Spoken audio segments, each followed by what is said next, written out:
Well, so I'll admit something to you guys. Last week's video, wasn't a massive fan of it. And you know what? I didn't really even like it. So I was thinking, in the week, what else don't I like? And that thing I don't like is color isolation photography. And I may think what that is, but I'll tell you now. So color isolation photography is basically where everything's black and white and you got one thing in color. And a good example would be something like this. That's right. Now, I know a lot of people might think it looks nice, and well, it might do. Me personally, I think it's a little tacky. Not fully tacky, just a little. It's a little tacky. But I'm gonna try and see if I can change my mind about that. Because you know what? Like I said last week, didn't like the video. Maybe you guys do. So maybe I should try something which I don't like, and then maybe my vision about the whole process will change. I probably don't make any sense, but you know what? We'll make it make sense in this video where I finally find out if I do like color isolation photography. Let's go.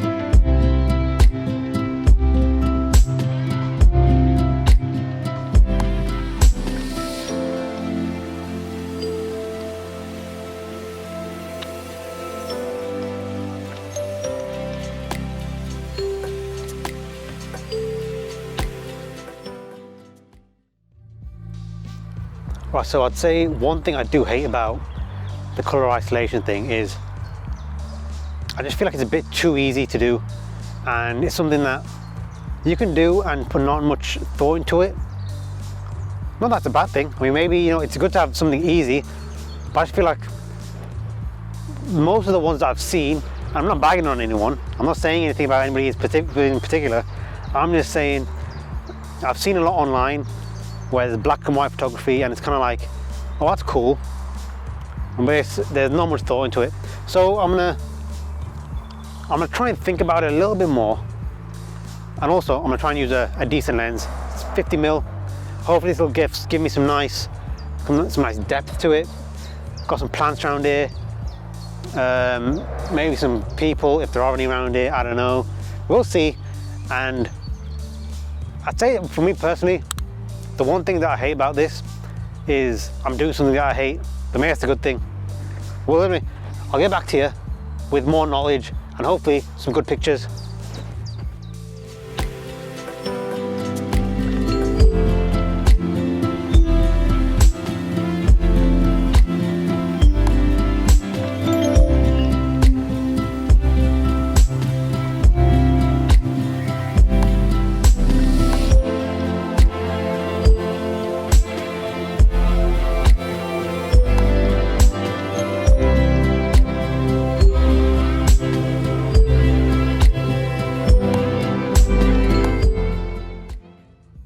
Right, so you've taken your pictures and you're probably pretty happy with them. You know what? You maybe have that splash of colour in your images, and that's the colour that you want to bring out and have everything else black and white. Now you can do that.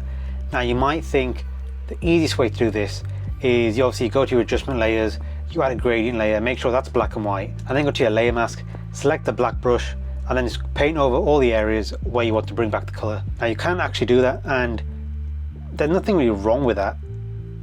I mean, in a way. Because I mean, as you can see, I'm doing that, and as you can see around some of the edges, you are getting colour from places that you don't want it. For example here, you can see that I'm getting the colour of the water, which we don't want.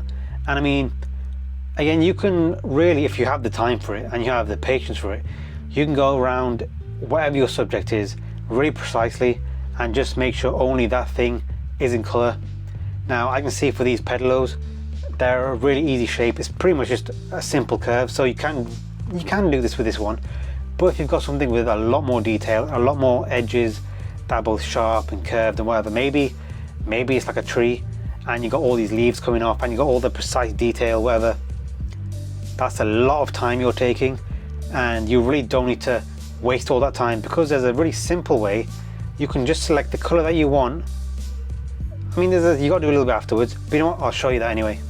So what you're going to do is you're going to go to your adjustments and then hue saturation, and then as you can see, and like I said, you just want one color. We just want the color of the pedalos. So what we're going to do is select this drop down menu where it says master, and then we're going to turn down all these colors except for red. So let's start from the bottom: magenta, then you go blue, then cyans, then your greens, and then your yellows. Now obviously whatever color you do pick, here we are using the red, but obviously whatever color you're using, it will be that color. That color will be in your environment somewhere. That's just how, you know, just how colors work, how nature is, whatever. As you can see, we've got some color in the trees, some reddish kind of hues in the leaves, and even if you look at some of the ducks, you can see a bit of a brown coating on them, and we don't want that. So we're going to bring back the first thing we talked about, which was that gradient layer, and we're going to implement that into this image. Now the difference with this layer mask, instead of having the black brush and using it on the image, you're going to invert the layer by pressing Ctrl I. That way all the layer is gone. Now all you're going to do is select the white brush and then go over the areas where you see the color where you don't want it. So for us, that's the trees and the ducks.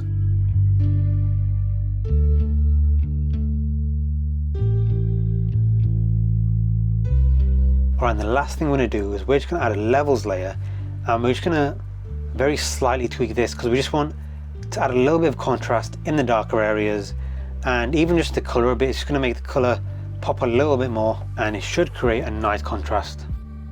Now that was super simple, super easy, and I mean time wise, you're getting this done a lot quicker compared to then the gradient layer one where, you know, you could be all lacquer and all that stuff. You don't want to do all that kind of stuff. You've done this one, you can probably get quite a few of these done in quite a short period of time, and again, you have that accuracy now where you know what color you want, you just keep that color and the rest of them you turn down. So now you know how to do it. Let's get back to the video. Right, so let's review a little bit what we've done so far. So I mean, we've done some okay pictures. I'm not going to say amazing, I'm going to keep with the word okay, just because again, I feel like what I'm shooting is stuff that I've already seen before, and probably what you guys have already seen before. As you can see, you know, there's some flowers, you know, maybe a bit of interaction with the flowers as well. We've got a bit of movement in there with the pedalo, and I guess that's kind of cool because I guess that's not something you can see every day. You got to go to a certain place to see that.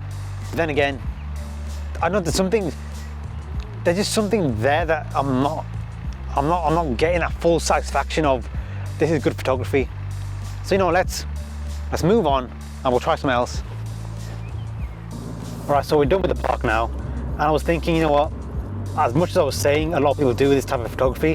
What's even worse? Well, not worse. What's even more common is a lot of people do this with things like flowers, which is literally what I was doing. So I'm going back on myself. So what we're gonna do is we're gonna go to a different location, maybe town. Hopefully it's not too packed. Hopefully, you know, we still want to be safe. So yeah, we're gonna go to town.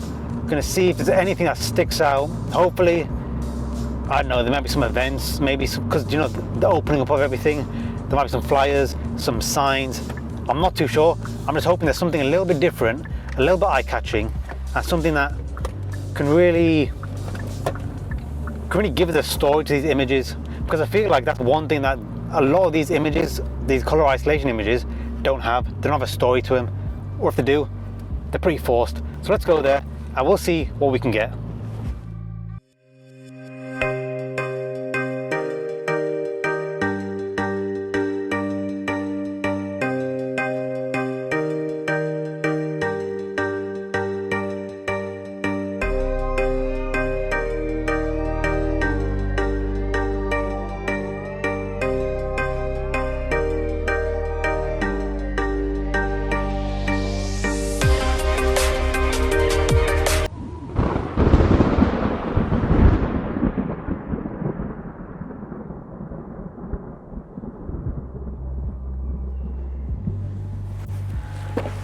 Alright, so it's starting to rain, so I think that is our photography done for today. But you know what, I think we possibly got some good images in the park. I think my issue was when we went to town, there was just so many beige buildings, and obviously I know that not every building is, you know, colourful and all that, but just I feel like everything I saw was beige or it was just a monochrome colour, so nothing really stood out. And also everybody was wearing pretty normal coloured clothing, so again, nothing was standing out. So maybe I feel like maybe this is something that if I try a bit more, maybe I try and set out a bit more time when I'm doing other shoots and stuff, when I'm doing other things, other videos, maybe I can just set some time just aside and just try and involve myself a bit more into color isolation. Because I mean, you guys probably can understand, you probably see it a lot on the internet, I see it a lot, and I just want to understand, why does everybody like it? Maybe it's just my own personal thing, I don't know, maybe, I mean, who can say, I don't know. But I mean, to be honest, as you can see from these pictures, they're not too bad. As you can see, there is color isolation in these pictures. Just me personally, I'm just not feeling the wonder and amazement that I think other people get from it.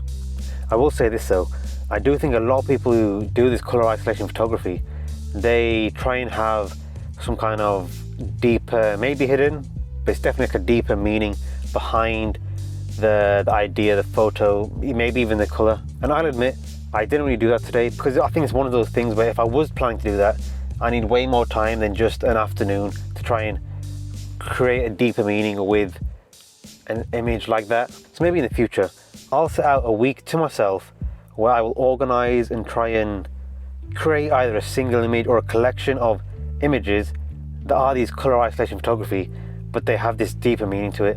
And maybe I'm already in the wrong mindset about this, because I'm thinking a week is already too long for this, but maybe that's what I'm going wrong. I need to change again. I need to change the mindset about it.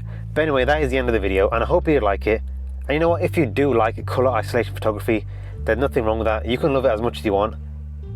I just don't understand it, I really don't. But you know what, I'm just gonna keep repeating myself, so I'll stop now. So yeah, if you did like the video, please give it a like. If you're not subscribed yet, please subscribe, and I'll see you in the next video, where we won't be doing color isolation photography because I'm pretty much done with that for this week. So yeah, I'll see you then. Let's go.